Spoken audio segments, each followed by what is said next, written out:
Hello students, this Abhishek here और स्वागत है आपका हमारे चैनल स्टडी क्लास पे। तो जैसा कि आप सबने थंबनेल में देख लिया होगा कि इस वीडियो लेक्चर में हम बात करने वाले हैं प्रथम वर्ष का विषय, जिसमें हम प्रोफेशनल इंग्लिश का ग्रामर की सीरीज लेकर आए हैं। जी हाँ, डीएलएड में जितना भी ग्रामर पूछता है, चाहे वो पेडागोजी ऑफ इंग्लिश में पूछे, चाहे प्रोफेशनल इंग्लिश में पूछे, किसी भी इंग्लिश में पूछे, डीएलएड के परीक्षाओं में जो भी ग्रामर पूछा जाता है, चाहे प्रथम वर्ष हो चाहे द्वितीय वर्ष हो, वो सारे टॉपिक्स हम यहाँ कवर करेंगे। तो आपका जो भी वर्ष है, चाहे प्रथम वर्ष वाले हो चाहे द्वितीय वर्ष वाले जो भी हो, यह आपकी पहली क्लास होगी जिसमें आपको डीएलएड के ग्रामर के बारे में पढ़ने मिलेगा। यानी जो जो ग्रामर आता है डीएलएड का, किसी भी राज्य का डीएलएड हो, हरियाणा हो, मध्य प्रदेश हो, कोई भी बिहार हो, कैसा भी डीएलएड हो, उस डीएलएड में यही ग्रामर के क्वेश्चंस आते हैं, यही टॉपिक्स आते हैं। तो हम उन्हीं टॉपिक्स को समझेंगे, फिर उसके क्वेश्चन की प्रैक्टिस बाद में करेंगे, पर पहले टॉपिक को समझेंगे। तो प्रोफेशनल इंग्लिश विषय का जो डीएलएड का ग्रामर का आता है, जो भी उसका क्लास 1 आज लेकर आए हैं। डेली हम अल्टरनेट ऐसे क्लास चलाते हैं, 1 2 3 4 से चलाएंगे। आज पहली क्लास है, तो चलिए बात कर लेते हैं उस क्लास के बारे में। उससे पहले बता दूं कि अगर आप डीएलएड के छात्र हो, डीएलएड की तैयारी कर रहे हो, आप हरियाणा डीएलएड से हो या मध्य प्रदेश डीएलएड से हो, आपका जी हां फुल कोर्स हमने लॉन्च किया है। हरियाणा डीएलएड का कोर्स अलग से फुल लॉन्च है और एमपी डीएलएड का भी अलग से फुल कोर्स लॉन्च है। हमारा नवीन सत्र का ये कोर्स आपको प्रथम वर्ष वालों के लिए भी मिलेगा, द्वितीय वर्ष वालों के लिए भी मिलेगा। जी हाँ, इस कोर्स में आपको रहेगा क्या क्या, नोट्स रहेंगे, रिकॉर्डेड क्लासेस रहेंगे, प्रश्न उत्तर क्वेश्चन आंसर्स रहेंगे, साथ ही साथ प्रीवियस ईयर क्वेश्चंस रहेंगे, उन क्वेश्चंस के सॉल्यूशन रहेंगे, एमसीक्यूज का हर इकाई का, हर सब्जेक्ट का टोटल एमसीक्यूज का भी वीडियो अलग से रहेगा, गेस्ट क्वेश्चन का वीडियो अलग से बनेगा। ये सब कुछ आपको उपलब्ध होगा किस पर, सिर्फ और सिर्फ हमारे कोर्स पर। कोर्स परचेस करना बहुत आसान है, वीडियो के डिस्क्रिप्शन में ऐप की लिंक है, ऐप डाउनलोड कर लेना है या प्ले स्टोर से डाउनलोड करना है स्टडी क्लास का ऐप, और वहां से कोर्स परचेस कर लेना है। किसी कूपन कोड की जरूरत नहीं है, क्योंकि ऑलरेडी 30% की छूट चल रही है। जी हाँ, लिमिटेड टाइम के लिए 30% ऑफ चल रहा है, कोर्स परचेस कर लें। चलिए आगे बढ़े, सीधा आते हैं टॉपिक पर। तो ग्रामर के सबसे फेमस टॉपिक्स में से एक है what are the kinds of participles. याद रखिएगा, इससे जुड़े हुए बहुत सवाल पूछे जा चुके हैं अब तक परीक्षा में ना। पार्टिसिपल्स क्या होते हैं उनकी बात हम करते हैं। देखिए, पार्टिसिपल्स जो मेनली एक प्रेजेंट पार्टिसिपल होता है और एक होता है पास्ट पार्टिसिपल, ठीक है, और एक होता है परफेक्ट पार्टिसिपल। 3 तरह के पार्टिसिपल हो गए। अगर मैं इसको और आपको बेहतर तरीके से बताऊं तो देखो, आपने verb 1, verb 2, verb 3, V1, V2, V3 देखा होगा ना आपको, गो, वेंट, गॉन, है ना, प्ले, प्लेड, प्लेड, सिंग, सैंग, संग, ऐसा आपने सुना होगा वर्ब के फॉर्म्स को। तो वर्ब के फॉर्म्स में भी इसी को पार्टिसिपल में बोला जाता है। अब इसको बोलते कैसे हैं, पढ़ते कैसे, मैं आपको बताता हूं। देखो, वैसे तो मेनली 3 तरह के पार्टिसिपल हैं, ठीक है। एक होता है प्रेजेंट, ठीक है, पहला पार्टिसिपल क्या होता है, प्रेजेंट। दूसरा क्या होता है भाई, दूसरा आपका होता है पास्ट पार्टिसिपल। तीसरा क्या होता है आपका भाई, परफेक्ट पार्टिसिपल। तीसरा क्या होता है, परफेक्ट पार्टिसिपल। तो 3 पार्टिसिपल आपके सामने हैं। अगर आपको पूछा जाएगा पार्टिसिपल क्या है, there are 3 types of participle, present participle, past participle और परफेक्ट पार्टिसिपल, ठीक है। पार्टिसिपल क्या होते हैं, किसी वर्ब, किसी क्रिया को दर्शाने के लिए इस्तेमाल होता है। यानी क्रिया कब हो रही है, क्रिया हो गई थी, या क्रिया कब की हो गई या होने वाली है, कुछ इस तरह के कंडीशन बताने के लिए। जैसे ही वॉज गोइंग, वो जा रहा था, ठीक है, जा रहा था कंटिन्यूअस है, चलते हुए, है ना। इंग्लिश ग्रामर तो आप पढ़े होंगे, प्रेजेंट कंटिन्यूअस टेंस, ठीक है। तो देखिए, पहला है प्रेजेंट पार्टिसिपल। प्रेजेंट पार्टिसिपल जो होता है वो जनरली एंड होता है आईएनजी से। जो प्रेजेंट पार्टिसिपल होता है वो कैसे एंड होता है भाई, प्रेजेंट पार्टिसिपल एंड होता है आईएनजी से। याद, पहचान रखिएगा, प्रेजेंट पार्टिसिपल एंड होता है कैसे, आईएनजी से, ठीक है। एंड रिप्रेजेंट्स एन इनकम्प्लीट और ऑनगोइंग एक्शन। एक अधूरे चीज को, ही वॉज ईटिंग, वह खाना खा रहा था, खा के खत्म हुआ कि नहीं पता नहीं अभी तक। तो कोई प्रक्रिया अगर चल रही है, कोई एक्शन अगर हो रहा है, तो उसमें आईएनजी लगाते हैं। जैसे Ram is going to school, Ram school जा रहा है, ठीक है। गया क्या अभी तक, नहीं गया। पहुंच गया क्या, नहीं। जाके होगा क्या, नहीं। अभी भी जा रहा है।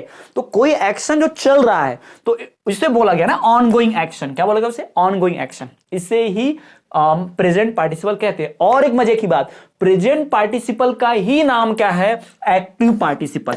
प्रेजेंट पार्टिसिपल का ही नाम क्या है, एक्टिव पार्टिसिपल। याद रखिएगा, ठीक है। अब आपको ध्यान ये रखना है 2 बातें, कि जो प्रेजेंट पार्टिसिपल होता है उसमें आईएनजी लगाते हैं। प्रेजेंट पार्टिसिपल का ही दूसरा नाम है एक्टिव पार्टिसिपल। और इस प्रेजेंट या फिर एक्टिव पार्टिसिपल को बताते क्यों है, इसका इस्तेमाल कब होता है, जब कोई एक्टिविटी, कोई क्रिया, कोई एक्शन जो है वो चल रहा है, आधा अधूरा है, चल रहा है, अभी ऑन गोइंग है, ठीक है, कंप्लीट हुआ नहीं है। जैसे I saw him entering the house, enter, entering, मैंने उसे घर में जाते हुए देखा। घर में गया कि नहीं गया, जाके वापस आ गया कि नहीं आ गया, ये मुझे नहीं पता भाई। बस वो एंटर कर रहा था, मैंने ऐसा देखा, एंटरिंग। देखो ना आईएनजी से यहां से एंड हो रहा है, बताया था ना ये कि भाई क्या होता है, इट एंड्स इन आईएनजी, है ना, ठीक। और ऑनगोइंग प्रोसेस बताता है, क्लियर है। तो ये समझ में आपको पार्टिसिपल, समझ गया, ये आपका प्रेजेंट पार्टिसिपल क्लियर है। चलो आगे बढ़ते हैं, आगे आते हैं यहां पर देखिए पास्ट पार्टिसिपल पर।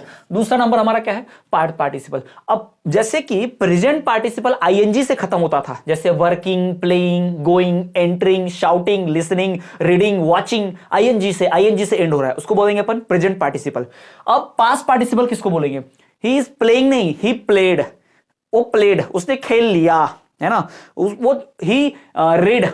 भाई अब रीड का तो वैसे तीनों फॉर्म एक ही होता है, रीड रीड रीड, है ना, तो ये ध्यान रखिएगा। तो ये जनरली खत्म होता है ईडी से, डी से, टी से, ईएन से, और या फिर एन से। जिस भी वर्ब के, जिस भी क्रिया के लास्ट में आपको ED, D, T, EN, N दिखाई दे, है ना, जैसे गॉन, ठीक है, ईएन दिखाई दिया, एन ई, ठीक है, प्लेड, है ना, सेड, ये कुछ चीजें जो आपको दिखाई दी, ये इससे एंड होता है। ये तो याद रखिएगा, ऐसी क्रिया के लिए इस्तेमाल होता है। देखो प्रेजेंट पार्टिसिपल इस्तेमाल हुआ था चल रही के लिए, प्रेजेंट के लिए। पास्ट पार्टिसिपल का इस्तेमाल होता है जो क्रिया संपन्न हो चुकी है, नाम में ही पास्ट, पास्ट मतलब भाई भूतकाल, पहले भी तो आप लोग पढ़े होंगे ना, भूतकाल को ही तो पास्ट बोलते हैं, जो बीत चुका है, जो बीत क्या है उसको। तो पास्ट पार्टिसिपल का मतलब है जो एक्शन हो चुका, प्रेजेंट पार्टिसिपल मतलब जो एक्शन चल रहा, पास्ट पार्टिसिपल मतलब जो एक्शन हो चुका उसके बारे में, ठीक है। When third form of verb is used, इसमें V3 वर्ब का थर्ड फॉर्म इस्तेमाल होता है। The tired traveller took rest under a tree, tired थका हुआ ट्रैवलर, यात्री, थके हुए यात्री ने पेड़ के नीचे रेस्ट किया, ठीक है। अभी होगा पास्ट पार्टिसिपल। अब आते हैं परफेक्ट पार्टिसिपल पर। भाई परफेक्ट पार्टिसिपल क्या होता है, अब ये होता है, परफेक्ट पार्टिसिपल बनता है भाई हैविंग, उसके आगे ना हैविंग लगा के, ही इज हैविंग टी, वह चाय पी रहा था, ठीक है।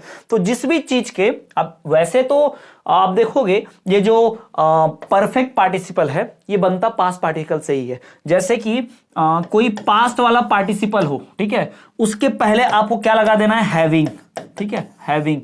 ही प्लेड, है ना, हैविंग प्लेड क्रिकेट, उसने क्रिकेट खेल लिया था, ठीक है, ये ध्यान रखेंगे। तो इस पार्टिसिपल का इस्तेमाल कब होता है, जब पास्ट पार्टिसिपल में ही आगे में हैविंग लगा दो, आगे में हैविंग लगा दो।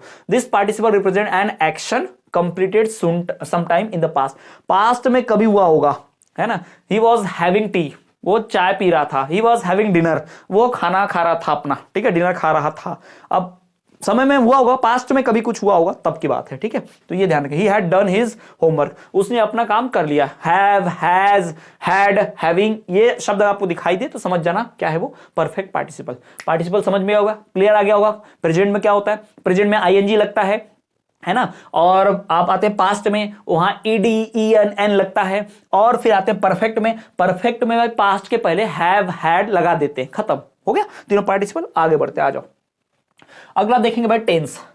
टेंस की बात करें तो भाई टेंस एक्चुअल में तो आपको पता ही होगा, तीन होते हैं, प्रेजेंट टेंस, फिर आपका होता है पास्ट टेंस, फिर आपका होता है फ्यूचर टेंस। अब प्रेजेंट में भी होता है सिंपल प्रेजेंट टेंस, है ना, फिर उसमें होता है आपको प्रेजेंट कंटिन्यूअस टेंस, फिर आता है प्रेजेंट परफेक्ट कंटिन्यूअस टेंस, ऐसा भी रहता है आपको, तो ये ध्यान रखेंगे आपको। तो इस प्रकार से टेंस भी रहते हैं, क्लियर है। तो भाई कई सारे आपको टेंस के बारे में पहले भी पढ़े होंगे, टेंस के बारे में एक डेडिकेटेड वीडियो बनाएंगे, क्योंकि टेंस बहुत बड़ा, बहुत वास्ट टॉपिक है। तो यहां पर एकदम शॉर्ट में समझा देने से समझेगा भी नहीं, समय व्यर्थ होगा, इसलिए हम टेंस का डिटेल डेडिकेटेड वीडियो अलग से बनाएंगे जिसमें पूरा टेंस ही पढ़ाएंगे, क्लियर है। वैसे बचपन से तो पढ़ते ही आ रहे हैं ना, कक्षा पहली दूसरी नहीं, ये ज्यादा हो गया, चौथी पांचवी से मान लेते हैं, चौथी पांचवी से हमने टेंस, जिसे काल कहते हैं, present tense, future tense, past tense, tenses जो है हमने पढ़ रखे होंगे। इंग्लिश मीडियम वाले ने पढ़ाई होगा, जो हिंदी मीडियम से होंगे उनने भी पढ़ाई होगा, तो वो हम पढ़ते आ रहे हैं, तो उसके ऊपर ज्यादा ध्यान अभी देंगे नहीं, ठीक है। पहले जो बता दिया आपको, प्रेजेंट टेंस, पास्ट टेंस और फ्यूचर टेंस, तीन प्रकार के टेंस होते हैं। टेंस यानी वर्तमान काल, भाई भूतकाल और भविष्य काल, तीन प्रकार के काल होते हैं, तीन प्रकार के टेंस होते हैं, ये तो आप भी जानते हैं, इतना क्लियर है ना, इतना तो आप जानते हैं। अब ये जो टेंस होते हैं, हर टेंस के अपने चार फॉर्म होते हैं। पहला होता है सिंपल या फिर इंडेफिनिट बोलते हैं, simple past present tense, simple past tense, simple future tense. फिर दूसरा होता है कंटिन्यूअस या प्रोग्रेसिव, सिंपल कंटिन्यूअस टेंस। तीसरा होता है भाई परफेक्ट, और चौथा होता है परफेक्ट कंटिन्यूअस। पहले बताया था आपको, जैसे प्रेजेंट की बात करें तो simple present tense, simple continuous tense, फिर सिंपल परफेक्ट टेंस, और फिर होता है simple perfect continuous tense, perfect continuous tense, ऐसा होता है। तो हर इसमें चार रहते हैं, हर टेंस को चार भाग में कन्वर्ट करते हैं, क्लियर। टेंस की अलग से वीडियो डिटेल में बनाएंगे। अब आते हैं क्लॉज के ऊपर। क्लॉज के ऊपर आ जाओ भाई। क्लॉज का मतलब ये है ना वाक्यांश, वाक्यांश क्लॉज का मतलब समझ लो वाक्यांश है ना, ये वाक्य के ऊपर काम आता है। अब इसका एग्जैक्ट मतलब वाक्यांश नहीं होता, लेकिन आप इतना समझ लो वाक्यांश के बारे में। एक पूरा का पूरा वाक्य दिया है, उस वाक्य में कुछ भाग होते हैं, ठीक है, उन्हीं भागों को बोलते हैं क्लॉज। मान लो एक राम स्कूल जा रहा था लेकिन वह नहीं गया, राम स्कूल जा रहा था लेकिन वह लेट हो गया, तो राम स्कूल जा रहा था अलग सेंटेंस है, लेकिन वह लेट हो गया अलग सेंटेंस है, यानी एक ही सेंटेंस में दो तरह के काम हुए और इस सेंटेंस में दो भाग है, तो इन्हीं दोनों भाग को बोलेंगे क्लॉज। क्या बोलेंगे इसे? क्लॉज बोलेंगे। अब आ जाइए यहां पर, आप देखिए पहले तो दो क्लॉज होते हैं, पहला तो एक है मेन प्रिंसिपल क्लॉज और दूसरा जो होता है सब ऑर्डिनेट क्लॉज बोलते हैं उसको, ठीक है, कोऑर्डिनेट क्लॉज या फिर सब ऑर्डिनेट क्लॉज उसको बोलते हैं। क्लियर है? तो ये क्लॉज के टाइप रहेंगे, आगे चल के इसके सब टाइप्स की बात हम बाद में करेंगे, लेकिन पहले अभी मेन क्लॉज की बात मैं आपको समझा दे रहा हूं। देखो जैसे कि अभी आप देखोगे क्लॉज के बारे में, जैसे कि आप यहां सेंटेंस देखो, ठीक है, I do not know that he has written a book. अब आप देखो अगर मैं इतना सेंटेंस छुपा दूं, he has written a book, इतना सेंटेंस अगर मैं छुपा दूं, देखो ठीक है, अगर आप कहो तो मैं इतना सेंटेंस अगर छुपा दूं, इतना ये वाला he has written a book, इतना सेंटेंस छुपा दूं, I do not know that, ठीक है।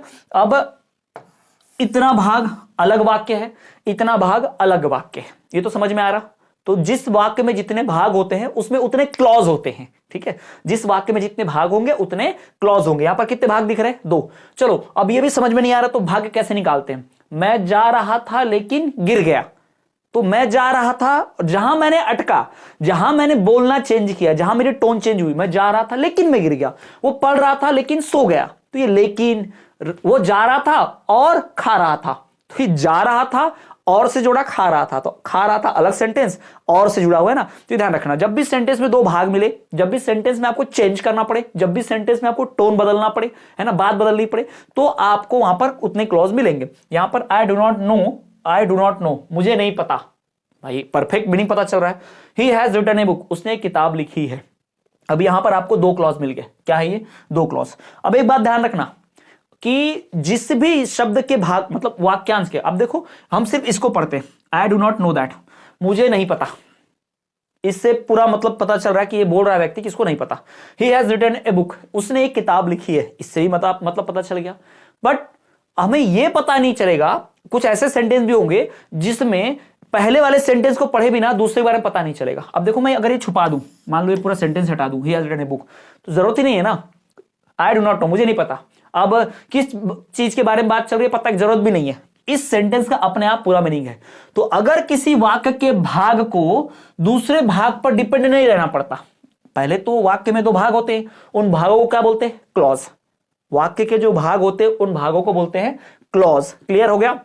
अब यह ध्यान रखो कि अगर कोई भाग जिसका अपना पूरा पूरा अर्थ निकलता हो, उसको दूसरे भाग पर डिपेंड रहने की आवश्यकता नहीं है, दूसरे भाग पर निर्भर रहने की आवश्यकता नहीं है, ठीक है। जैसे यहां पर देखो, I gave a book which was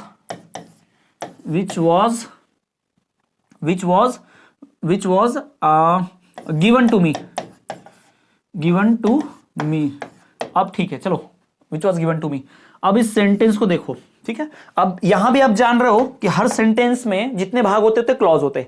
I gave a book which was given to me, यहां से अलग सेंटेंस है, ठीक है। अब इतना तो समझ में गया कि भाई यहां पर दो भाग है, तो यहां सेंटेंस में कितने क्लॉज है? दो क्लॉज है, दो भाग है मतलब दो क्लॉज हैं। अब आई गेव अ बुक, मैंने किताब दी, चलो अर्थ पता चल रहा। Which was given to me, जो मुझे दी गई थी, अरे मुझे क्या दी गई थी?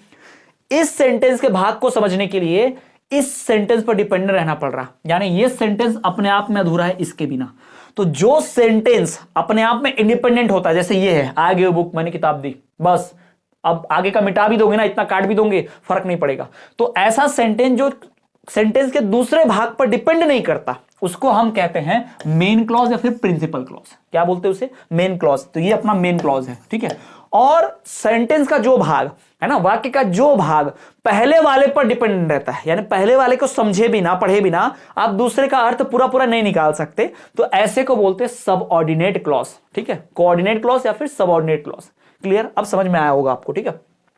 ए principal clause is a self dependent clause, meaning is clear without help of any other clause, है ना। यहां क्लॉज का मतलब ही समझो सेंटेंस, सेंटेंस का भाग। तो ऐसा सेंटेंस का भाग जिसको अपने दूसरे भाग पर निर्भर नहीं रहना पड़ता, उसको बोलते हैं अपन प्रिंसिपल क्लॉज, उसको बोलते हैं मेन क्लॉज, क्योंकि वो मेन है, वो प्रिंसिपल है, वो, है ना। क्लियर। चलो अब आते हैं अगला।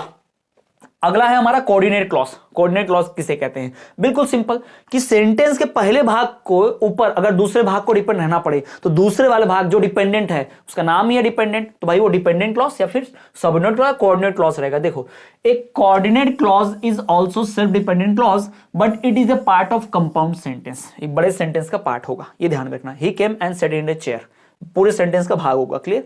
तो इस प्रकार से ध्यान में रखना, ये हो गया आपका कोऑर्डिनेट क्लॉज। क्लियर हो गया। चलो क्लॉज तो समझ ही गए होंगे। अब इसमें और टॉपिक्स है, जैसे कि कम्युलेटिव कंजंक्शन, एडवर्टाइजमेंट कंजंक्शन और इलेटिव कंजंक्शन। कंजंक्शन मतलब जोड़ने वाला, कंजंक्शन क्या होता है इसका सेपरेट वीडियो बनाया है मैंने। अभी आप प्लेलिस्ट में जाएंगे तो डीएलएड ग्रामर करके एक प्लेलिस्ट पूरी मिलेगी, सीरीज जो मैंने पहले बनाई थी पिछले साल, उसमें पूरे वीडियोस दिखेंगे आपको। 10-10 मिनट के शॉर्ट वीडियो है, बहुत मजेदार तरीके से, बहुत आसान तरीके से मैंने समझाया। इंटरजेक्शन क्या है, कंजंक्शन क्या है, नाउन क्या है, प्रोनाउन क्या है, पार्ट्स ऑफ स्पीच क्या है, आर्टिकल क्या है, सब समझा के रखा है। तो जाकर वो वीडियो देख लो, प्लेलिस्ट चेक कर लो। ग्रामर एकदम ईजी, यूं हलवा लगेगा आपको। ठीक है। तो ये है भाई ग्रामर के कई क्वेश्चन जो मैंने आपको बताए। अब इसमें वर्ब भी है, फाइनाइट और नॉन फाइनाइट वर्ब भी है, उसकी बात भी कर लेते हैं। चलिए आइए। वर्ब का मतलब तो सबको पता होगा, क्रिया। वर्ब का मतलब क्या होता है? क्रिया। कोई भी काम, कोई भी हरकत, कोई भी एक्शन क्या कहलाती है? वर्ब कहलाती है। उसे हम क्रिया बोलते हैं। क्या बोलते हैं उसे? क्रिया। क्या कहते हैं उसे हम? एक्शन। वर्ब कहते हैं। क्लियर है। तब एक बार देखिए, अब वर्ब के दो प्रकार होते हैं, एक फाइनाइट वर्ब और एक नॉन फाइनाइट वर्ब। अब सर फाइनाइट वर्ब क्या है, नॉन फाइनाइट वर्ब क्या है? पहली बात तो ध्यान रखिएगा, फाइनाइट शब्द का मतलब क्या होता है? फिक्स। फाइनाइट शब्द का मतलब क्या होता है? फिक्स। और नॉन फाइनाइट का मतलब क्या होता है? अनफिक्स। ठीक है, अनफिक्स। अब आप देखो फिक्स और अनफिक्स वर्ब कैसे होते हैं। वर्ब मतलब क्रिया। अब यहां पर आप आओ, अब यहां पर देखो, he never succeeds in business. ठीक है, ही सक्सीड्स इन बिजनेस।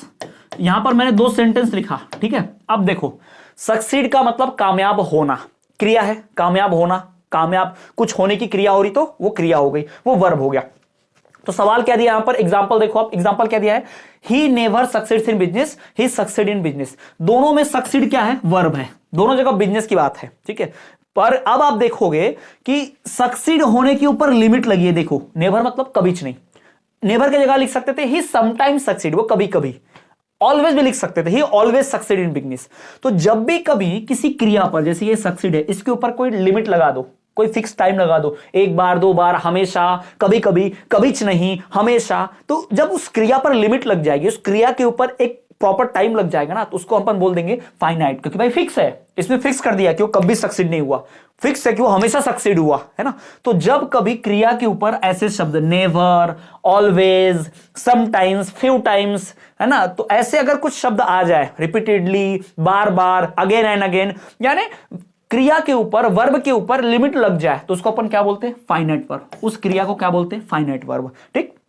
और अगर उसके ऊपर लिमिट नहीं रहे, जैसे सक्सीड, कितनी बार सक्सीड, कब कब सक्सीड, आधा सक्सीड, पूरा सक्सीड, कोई लिमिट ही नहीं है इसके ऊपर। सक्सीड के साथ कोई वर्ड ही नहीं है, कोई लिमिट वाला है ही नहीं, तो ये फाइनाइट वर्ब। क्लियर। अब आपको बेसिक से समझ में आएगा कि ये फाइनाइट वर्ब होगा। ठीक है। Verbs which are not limited by number, person and time are called non finite verb.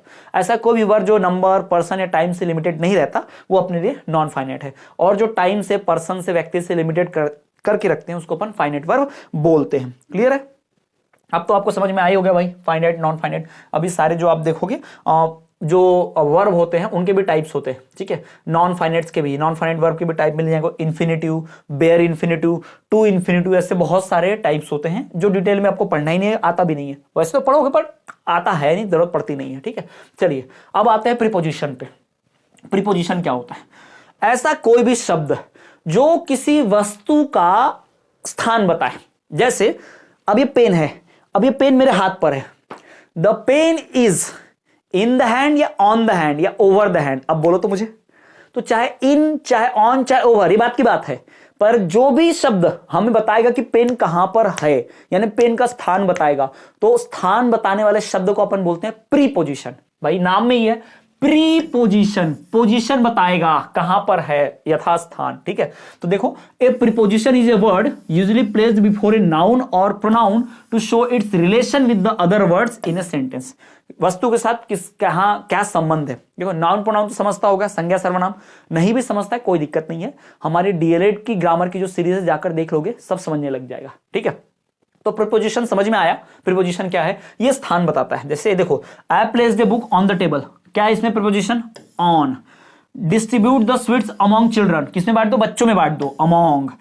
Poor the milk into the jug, क्या होगा, इनटू। समझदार हो गए भाई, समझ में आ रहा है। I am found of music, fond of music, मुझे म्यूजिक का शौक है। ऑफ किसका शौक है, तो म्यूजिक का शौक है। तो ऐसे शब्द जो किसी व्यक्ति वस्तु के साथ संबंध बताए, रिलेशन बताए, क्या लेना देना है, मुझे शौक है किस चीज का, म्यूजिक। ये तो मुझे और म्यूजिक के बीच में संबंध बताया किसने, ये ऑफ शब्द ने, मुझे म्यूजिक का है ना, तो ये है। तो याद रखिए ऐसे शब्दों को बोलते हैं प्रीपोजिशन। क्या बोलते हैं, प्रीपोजिशन। ठीक, तो स्टूडेंट ये हो गया आपका डीएलएड का ग्रामर सीरीज का पहला भाग। ये आपका पहला लेक्चर, पहली क्लास थी जिसमें हमने डीएलएड के ग्रामर के बारे में समझा। आने वाले क्लासेस में, आने वाले लेक्चर में डेली अपडेट होते रहेगा, डीएलएड के और भी ग्रामर के क्वेश्चंस वीडियोस पूरा लेकर आएंगे, समझेंगे। तो हर वीडियो देखिए, अपने दोस्तों तक शेयर कीजिए, आपका ग्रामर का पूरा टेंशन भूल जाइए। और एक बार बता दूं, प्रोफेशनल इंग्लिश विषय वो विषय है जिसमें सबसे ज्यादा छात्र फेल होते हैं। और फेल किससे होते हैं, क्योंकि भाई उनका ग्रामर सही नहीं होता, ये ध्यान में रखना। तो प्रोफेशनल इंग्लिश के ग्रामर को ढंग से पढ़ लो तो आप फेल होने के चांसेस पूरे खत्म हो जाएंगे, आपका ध्यान रखिएगा। ठीक है, तो अगर वीडियो पसंद आई है, अच्छी लगी है, समझ में आया है, तो वीडियो को लाइक करके, चैनल को सब्सक्राइब करके बेल नोटिफिकेशन पर ऑल पर रख दो। और प्लेलिस्ट जरूर चेक करना, डीएलएड ग्रामर सीरीज की प्लेलिस्ट थोड़ा सा नीचे मिलेगी बट मिल जाएगी, सर्च करना डीएलएड ग्रामर के प्लेलिस्ट, वहां पर आपको 10-10-15 मिनट के 5-6 ऐसे वीडियो मिल जाएंगे जिसमें बेसिक ग्रामर पूरा कवर कर दिया। जिसको जीरो ग्रामर आता है ना, वो भी पूरा अच्छे से समझ जाएगा, खासकर हिंदी मीडियम वाले स्टूडेंट्स भी समझ जाएंगे अच्छे से, उनको ध्यान में रखकर मैंने बनाया है, तो जाकर वो देख लेना। और उस प्लेलिस्ट की भी आपको यहां पर लिंक मिल जाएगी वीडियो के डिस्क्रिप्शन में, डीएलएड ग्रामर के प्लेलिस्ट की लिस्ट मिल जाएगी, चेक कर लो। और कोर्स जिन्होंने अभी तक परचेस नहीं किया डीएलएड का, कोर्स जरूर परचेस करो। Notes, recorded class, question answer, प्रश्न उत्तर, पीवाईक्यूज, एमसीक्यूज के questions, previous year question solution, question paper, सब कुछ मिल जाएगा आपको इस एक कोर्स में। अभी 30% का ऑफ भी चल रहा है, तो कोर्स जरूर परचेस करें। दिए गए इस वीडियो के डिस्क्रिप्शन में ऐप की लिंक है, प्ले स्टोर से भी डाउनलोड कर सकते हैं स्टडी क्लास का ऐप, वहां पे कोर्स परचेस कर लें। किसी कूपन कोड की जरूरत नहीं है, ऑलरेडी 30% का ऑफ चल रहा है। तो चलिए स्टूडेंट्स, मिलेंगे आपसे अगले वीडियो में, तब तक के लिए देख रहे हमारा चैनल स्टडी क्लास।